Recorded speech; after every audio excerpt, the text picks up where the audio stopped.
ಇವತ್ತು ಪ್ರತಿಷ್ಠಿತ ಬೆಂಗಳೂರು ಲಿಂಗರ್ ಭವನದಲ್ಲಿ ತಾವೆಲ್ಲ ಹಿರಿಯರು ಸೇರ್ಕೊಂಡು ಒಂದು ಮಾತು ಸಭೆ ನಡೆಸಿದ್ದೀರಾ. ಒಂದು ಇಂಟರ್ನಲ್ ರಿಸರ್ವೇಶನ್ ಬಗ್ಗೆ ನಮ್ಮ ಅನುಭವ, ಅನಿಸಿಕೆ, ಅಭಿಪ್ರಾಯ ಹೇಳಿ ಸರ್. ಈ ಒಳ ಮೀಸಲಾತಿಗೆ ಸಂಬಂಧಪಟ್ಟಂಗೆ ಸುಪ್ರೀಂ ಕೋರ್ಟ್ ತನ್ನ ಸ್ಪಷ್ಟ ಸೂಚನೆಯನ್ನ ಕೊಟ್ಟರು ಸಹ ಇಲ್ಲಿ ಮತ್ತು ಈ ರಾಜ್ಯ ಸರ್ಕಾರದವರು ಇದನ್ನ ಗೊಂದಲದ ಗೂಡಾಗಿ ಮಾಡಿಬಿಡಿದ್ದಾರೆ. ರಾಜ್ಯ ಸರ್ಕಾರಕ್ಕೆ ಇದು ಇಚ್ಛಾಶಕ್ತಿ ಕಡಿಮೆ ಮಾಡ್ಬೇಕಂತ ಆ ಉದ್ದೇಶದಿಂದ ಇವರು ಸುಮ್ಮನೆ ನಮ್ಮ ಸಮಾಜ ಕಲ್ಯಾಣ ಮಂತ್ರಿಗಳು ಎಚ್ ಮಾದೇವಪ್ಪ ಇವರೆಲ್ಲ ಮತ್ತು ರಾಜ್ಯ ಸರ್ಕಾರ ಏನು ಎರಡು ಪ್ರಬಲ ಮೂರು ಗುಂಪುಗಳನ್ನ ಮಾಡಿದ್ರು, ಈ ಮೂರು ಗುಂಪುಗಳನ್ನ ಒಡನಾಟಕ್ಕೆ ಕಚ್ಚಾಟಕ್ಕೆ ಇಟ್ಕೊಂಡು ಪರಸ್ಪರ ವಿರೋಧ ಮಾಡ್ಕೊಂಡು ಈ ಒಂದು ಏನು ಒಳ ಮೀಸಲಾತಿ ವಿಚಾರ ಇದೆಯನ್ನ ತಪ್ಪು ದಾರಿಗೆ ಮತ್ತು ಎಲ್ಲಾ ಸಮಾಜಗಳನ್ನ ಈ ಸಾಮರಸ್ಯವನ್ನ ಕೆಡಿಸೋದಕ್ಕೆ ಈ ಸರ್ಕಾರ ನಿಂತಿದೆ.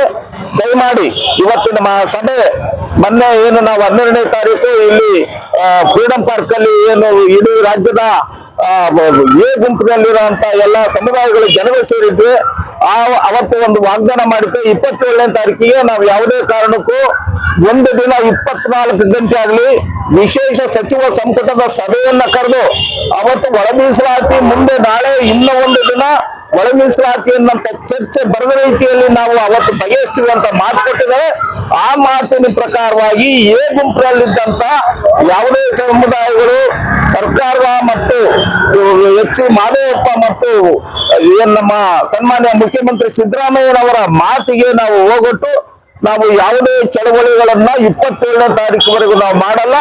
ನಾವು ಸಂಪುಟದ ಸಭೆ 27ರ ಸಭೆಯನ್ನ ಕಾಯ್ತಿದ್ದೀವಿ. ಆ 27ರ ಸಭೆಯಲ್ಲಿ ಏನಾದ್ರೂ ಎ ಗುಂಪಿಗೆ ಏನಾದ್ರೂ ವ್ಯತಿರಿಕ್ತವಾದಂತ ತೀರ್ಪು ಏನನ್ನ ಬಂದ್ರೆ ಇಡೀ ರಾಜ್ಯಾದ್ಯಂತ ಸರ್ಕಾರ ಮತ್ತು ಕಾಂಗ್ರೆಸ್ ಪಕ್ಷದ ವಿರುದ್ಧವಾಗಿ ನಾವು ಪ್ರಬಲವಾದಂತ ಚಳವಳಿಯನ್ನ ರೂಪಿಸ್ತೀವಿ ಅಂತ ಇವತ್ತು ನಾವೊಂದು ತೀರ್ಮಾನ ಹೊತ್ತಾದ್ವಿ. ಸರ್, ನೀವು ಇದೀಗ ಬೇರೆ ರಾಜ್ಯಗಳೆಲ್ಲ ಒಂದು ಪ್ರತಿಭಟನೆ, ಒಂದು ಹೋರಾಟ ಮಾಡ್ಕೊಳ್ಳೋದಕ್ಕೆ ಒಂದು ಸಂಘಟನಾತ್ಮಕವಾಗಿ ಒಂದು ಹೋರಾಟ ಮಾಡೋದಕ್ಕೆ ಅಲ್ಲಿ ಒಂದು ಇಂಟರ್ನಲ್ ರಿಸರ್ವೇಶನ್ ಸಕ್ಸಸ್ ಆಯ್ತು. ಇಲ್ಲಿ ಬಹಳಷ್ಟು ಕಣ್ಣ ಮುಚ್ಚಾಲೆ ಆಟ ಆಡಿ ನಿಮ್ಗೆಲ್ಲ ಮೋಸ ಮಾಡ್ತಾ ಇದಾರೆ ಅನ್ಸೋದಿಲ್ಲ? ಇಲ್ಲ, ಇದು ನಮ್ಮ ಸಮಾಜ ಕಲ್ಯಾಣ ಮಂತ್ರಿಗಳಿಂದಲೇ ಇಷ್ಟೆಲ್ಲ ಮೋಸ ಆಗಂತದ್ದು. ಅವರು ಸರ್ಕಾರವನ್ನ ಸನ್ಮಾನ್ಯ ಸಿದ್ದರಾಮಯ್ಯನವರು ಸಹ ದಿಕ್ಕು ತಪ್ಪಿಸಿ ತಮ್ಮ ಸಮುದಾಯದ ಹಿತ ಕಾಪಾಡೋದಕ್ಕಾಗಿ ಒಂದು ಕಡೆ ಅವ್ರ ಸಮುದಾಯದ ವಿದ್ಯಾರ್ಥಿಗಳನ್ನ ಮತ್ತು ಜನಗಳನ್ನ ಒಂದ್ ಕಡೆ ಎತ್ತು ಕಟ್ಕಂತ ಇದನ್ನ ಇನ್ನೂ ಇವರು ಗೊಂದಲದ ಗೂಡಾಗಿ ಮಾಡ್ತಿದ್ದಾರೆ.